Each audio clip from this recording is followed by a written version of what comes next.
Alô galera, Vasco Análise aqui, Marcelo falando. Para começar, uma constatação, né? Site Net Vasco, que é um replicador de notícias, agora virou site de fofoca. Nunca foi um site sério, nunca foi algo que você pudesse levar muito em consideração. Mas como tem o Netflá, Netflu, Netfogo, tem o Net Vasco, agora virou site de fofoca, né? Dizendo que o Payet está se relacionando, e que é casado há não sei quantos anos, e que a moça que está se relacionando também era casada e tal. Chamou os dois de adúlteros, né? Disse que quando ela começou a se relacionar com o Payet, ela era casada e o Payet ainda é casado. Olha que vergonha, né? Virou site de fofoca e ainda acusa os caras disso aí, né? Processo vai comer na bunda desses caras.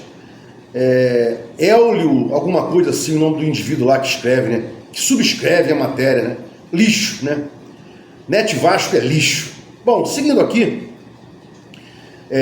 declaração do Felipe Carregal, vice-jurídico do Vasco. A dívida do Vasco aumentou em 300 milhões com a 777, né? E eles não atacaram a dívida.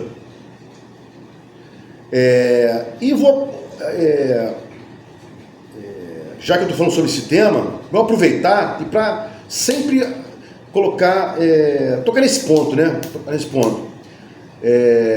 Não pode haver abertura de contrato. Toda vez que alguém fala assim, abre o contrato, joga o contrato, solta o contrato, está jogando para a galera. Porque houve um pedido de sócios estatutários ao Conselho de Beneméritos, ao Conselho Deliberativo, ao CD, e o CD vetou essa mostra do contrato, né? Essa amostragem do contrato. Negou, porque sabe que tem a confidencialidade com multas milionárias pelo desrespeito à confidencialidade. E é claro que se os contratos são mostrados por um sócio, quem vai segurar essa naba? O Conselho Deliberativo, na qual foi feito o pedido e foi negado inteligentemente, né? Por enquanto não pode mostrar contrato algum. Mas o que eu queria dizer é o seguinte, já soltei outros vídeos sobre isso, é importante que a gente tenha na cabeça o seguinte: vários prepostos do Vasco foram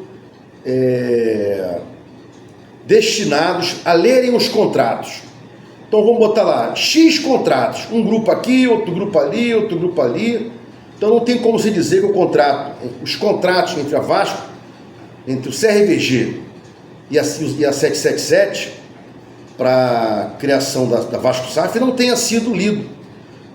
Deveria ter sido lido. Se não foi lido, obrigação, responsabilidade de quem tinha a obrigação de ler e não leu. Isso é muito sério, né? Se um dia a gente descobrir que não tem no contrato cláusulas que defendam o Vasco, cláusulas que defendam, mas defendam um pouco, não coloque lá uma multa pesada por descumprimentos contratuais, por prejuízo ao Vasco, né? Inclusive possibilidade de cobrar o excedente fora do contrato, né? Porque tem cláusula que diz lá que fecha a indenização. Esperamos que não tenha dentro esse tipo de cláusula, né? E aí, vamos ver quem prejudicou o Vasco ou quem não ajudou o Vasco como deveria ajudar. Fica o recadinho pro Júlio Brandt aqui. Ele e... esqueci o nome dos caras agora. Mais dois, né? De nome, conhecidos, que ficaram obrigados a ler o contrato, ficaram destinados a ler o contrato. Vamos guardar aí a pica que vocês colocaram no Vasco e as consequências que vocês devem receber, né, na traseira, porque prejudicar o Vasco, centenário, serviço social à comunidade, né, um clube com a história maravilhosa. Vamos lá, vamos aguardar isso aí, vai chegar a hora, irmão, né? E nesses contratos, com relação a aumento de dívida, né? Não ataque a dívida, aumento de dívida do Vasco e não ataque a dívida que tinha, né? Por exemplo, foi feito o contrato, e lá tinha que ter previsão, ó, nós devemos 700 milhões aqui, você tem que abater aí, não só pagar juros, você vai pagar os juros e mais o ataque à dívida. 700, você deve 700, paga 600 e mais a dívida, paga 500 e mais 100 e mais a dívida, e até abaixando, a zerar a dívida. Você tem que pagar o principal e os juros. Isso é ataque da dívida. E vamos ver aí as repercussões do aumento em 300 milhões de dívidas. Vamos ver o que está escrito lá dentro do contrato por isso, né? Pode ter cláusula de perdimento das ações integralizadas pela 777, perda da possibilidade de discutir, de aportar, né? A gente está vendo aí que tem uma Câmara de Arbitragem que está julgando isso aí. A 777 poderia aportar mais? Não poderia? Vai depender das cláusulas contratuais que ajudem ou não o Vasco, né? Extinção contratual, pelo não pagamento pelos descumprimentos contratuais da 777, né?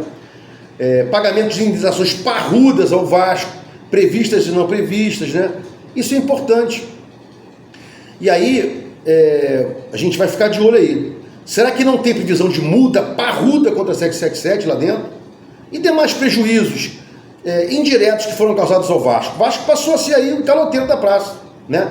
O Vasco acabou de colocar aí, segundo a mídia, na recuperação judicial, o pagamento do Léo Pelé. Não vai pagar o São Paulo, vai pagar na recuperação judicial. É legal? É legítimo? Não.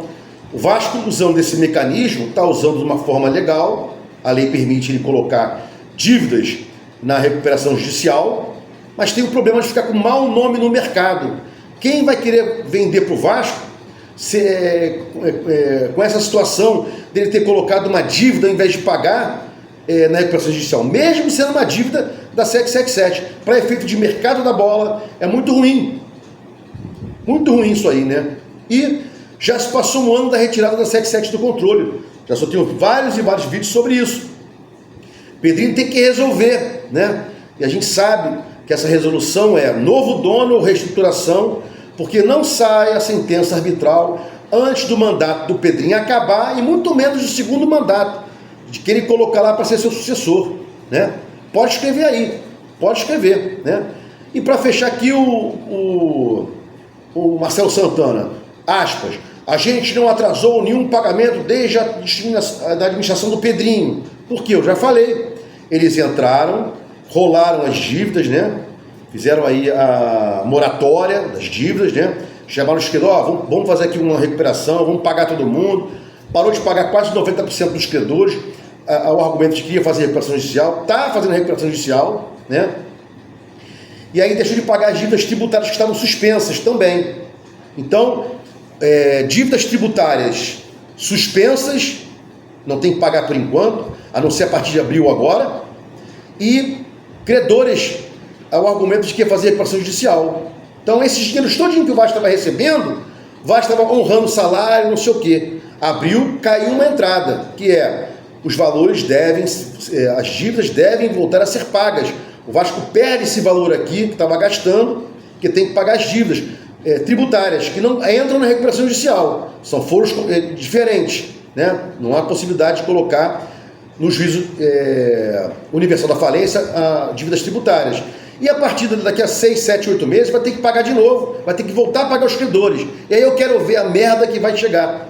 Porque vamos colocar assim, né? Se arrastar aí, em 2026 o Vasco vai ter que pagar a recuperação judicial, vai ter que pagar as dívidas tributárias e não vai ter dinheiro, porque não tem arrecadação para isso. Nem um dono, que o Pedrinho quer vender, e nem uma reestruturação para dar ao investidor uma segurança, uma boa fé de que o Vasco, da retomada, para o cara colocar dinheiro e tirar também. Investidor ou dono, os caras querem botar dinheiro para receber, não tem jeito.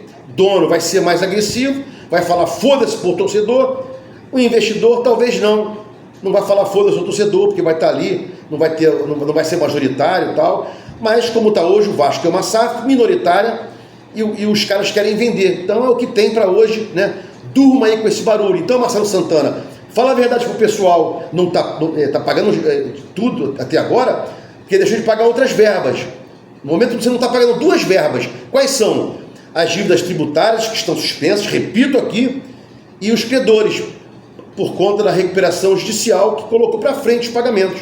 Uma cai agora em abril, vai ter que voltar a pagar, e a outra cai, vamos colocar aí setembro, novembro, dezembro, 2026, a trolha vai entrar tendo que pagar dívidas tributárias, recuperação judicial, sob pena de falir. E aí, irmão, cadê o dinheiro? Vasco não tem dinheiro. Infelizmente não tem dinheiro, né?